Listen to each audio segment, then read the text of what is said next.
Price Lord. இன்னைக்கு நம்ம topic fullness with Christ. கடவுளுடன் முழுமை. வாழ்க்கை போராட்டத்துல நம்ம ஓட வேண்டிய கட்டாயத்துல தள்ளப்பட்டதாலோ என்னவோ கடவுளை மறந்து உலக பிரகாரமான காரியங்களை நோக்கி நம்ம ஓடிக்கொண்டே இருக்கோம். நம்மை படைத்த நமக்காக தன்னையே தந்த கடவுளை மறந்து கடவுளை விட்டு தூர விலைக்கு போய்கிட்டே இருக்கோம். சிறிய வயதில் கள்ளம் கபடமற்ற மனதுடன் விளையாடி கொண்டிருந்த நம்ம காலப்போக்கில் உலக மாயைக்குள் மாட்டிக்கொண்டு தவிக்கிறோம் அப்படின்னு சொல்லலாம். இறைவன் பக்கம் திரும்பி இறைவனுடன் நல்ல உறவுடன் பின்னி பிணைந்து வாழ்வதால் வரும் நன்மை குறித்து தான் இன்னைக்கு நம்ம பார்க்க போறோம். அதுக்கு முன்னாடி ஒரு குட்டி தகவல்.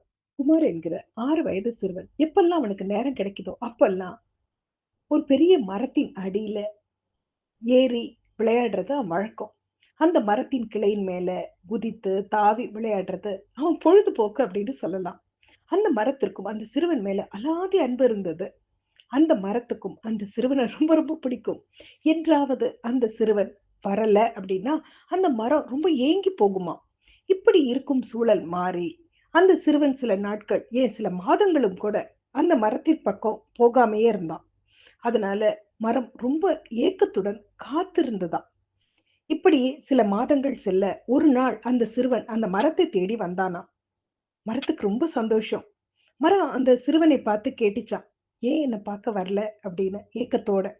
அந்த சிறுவன் சொன்னானாம், எல்லாருக்கும் விளையாடுறதுக்கு கிரிக்கெட் பேட் இருக்கு, எனக்கு இல்ல அப்படின்னு சொன்னானாம்.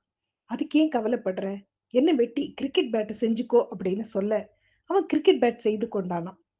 இப்படியே சில மாதங்கள் வருஷங்களாக மாறின. அவன் அந்த மரத்து பக்கம் வரவே இல்லை. அதற்கு பின் அவன் அந்த மரத்தை தேடி வரும்போதெல்லாம் பற்பல தேவைகளுடன் அவன் வந்தான். அப்பொழுதும் அந்த மரம் கனி, கிளை, தண்டுன்னு தனக்குள்ள அனைத்தையும் அவனுக்கு கொடுத்தது.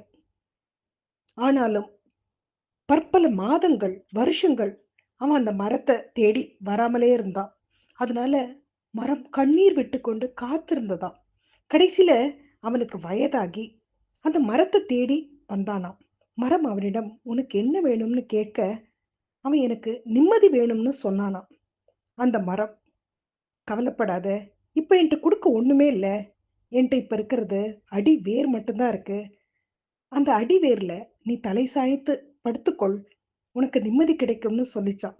உடனே அவன் அந்த அடி வேரில் தலை சாய்த்து படுத்து கொண்டானாம். நிம்மதியுடன் உறங்கினானாம்.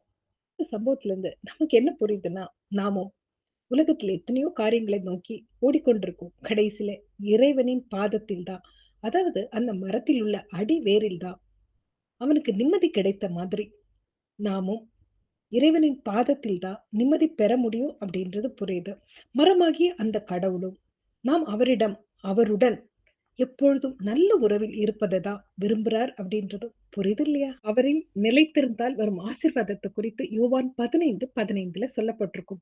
நானே திராட்சை செடி, நீங்கள் கொடிகள். ஒருவர் என்னிலும் நான் அவனிலும் நிலைத்திருந்தால் அவன் மிகுந்த கனியை கொடுப்பான். என்னை அல்லாமல் உங்களால் ஒன்றும் செய்யக்கூடாது அப்படின்னு இருக்கு. அது மட்டும் இல்லாம அவரில் நிலைத்திராவிட்டால் என்ன நடக்கும்? வெளியே எரியுண்ட கொடியைப் போல அவன் எரியுண்டு உலர்ந்து போவான் அப்படின்னு இருக்கு. அது மட்டும் இல்லாம அவருடன் பின்னி பிணைந்து இருப்பதால் வரும் நன்மை குறித்து எரேமியா 17:7 என்ன சொல்லியிருக்காங்கன்னா, அவன் தண்ணீர் அண்டையில் நாட்டப்பட்டதும் கால்வாய் ஓரமாய் தன் வேர்களை விடுகிறதும் உஷ்ணம் வருகிறதை காணாமல் இலை பச்சையாய் இருக்கிறதும் மழை தாழ்ச்சியான வருஷத்திலும் வருத்தமின்றி தப்பாமல் கனி கொடுக்கிறதுமான மரத்தை போல் இருப்பார் அப்படின்னு இருக்கு. இன்று நம்ம பார்க்க போகும் நபர் இளையகுமாரின் சம்பவம் தான். அது லூக்கா எழுதிய நிருபம் 15வது அதிகாரத்துல இருக்கு. இளையகுமாரின் சம்பவத்தை நம்ம பார்க்கும்போது, இளையகுமாரன் தகப்பனை நோக்கி தன் ஆஸ்தி எல்லாம் பங்கிட்டு தர வேண்டும்னு கேட்டு எல்லாத்தையும் பெற்றுக்கொண்டு அதை சேர்த்து கொண்டு தூர தேசத்துக்கு புறப்பட்டு போய், அதாவது தகப்பனை விட்டு வெகு தூரம் சென்ற சம்பவம் நமக்கு தெரியும். உலக பிரகாரமான துன்மார்க்கமான ஜீவனம் பண்ணி தன் ஆஸ்தியை அழித்து போட்டதும் நமக்கு தெரியும். அதனால குறைவுபட தொடங்கியது மட்டும் இல்லாம பன்றிகளை தின்னுகிற தவிட்டினாலே தன் வயிற்றை நிரப்ப ஆசையா இருந்தான் அப்படின்றதையும் நம்ம பார்க்கிறோம். அவனே தன் தவறை உணர்ந்து மனம் திருந்தி தகப்பனிடம் திரும்பிய பொழுது அவன் இழந்த அனைத்தையும் ராஜபோக வாழ்க்கையையும் நிம்மதியும் பெற்றுக்கொண்டதையும் நம்ம பார்க்கிறோம். இந்த சம்பவத்திலிருந்து நமக்கு என்ன தெரியுதுன்னா, அந்த மரத்தைப் போல, அந்த சிறுவனுக்காக காத்துக் கொண்டிருந்த மரத்தைப் போல, இளையகுமாரன் சம்பவத்தில் வரும் தகப்பனைப் போல, நம்ம பரமபிதா, நாம் அவருடன் இணைய, பின்னிப் பிணைய அவர் காத்துக் கொண்டிருக்கிறார் அப்படின்றது புரியுது. என்றாவது இளையகுமாரன் மாதிரி மரத்தை தேடி வரும் சிறுவனைப் போலவும், தன் தகப்பன் நமக்காக தினம் தினம் காத்துக் கொண்டிருக்கிறார் அப்படின்றது புரியுது இல்லையா?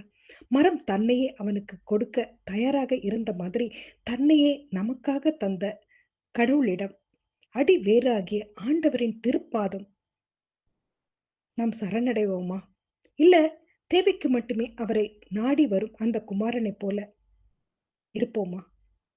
செல்ஃப் டெஸ்ட் பண்ணிக்கலாமா? Have a nice day. Bye bye and take care.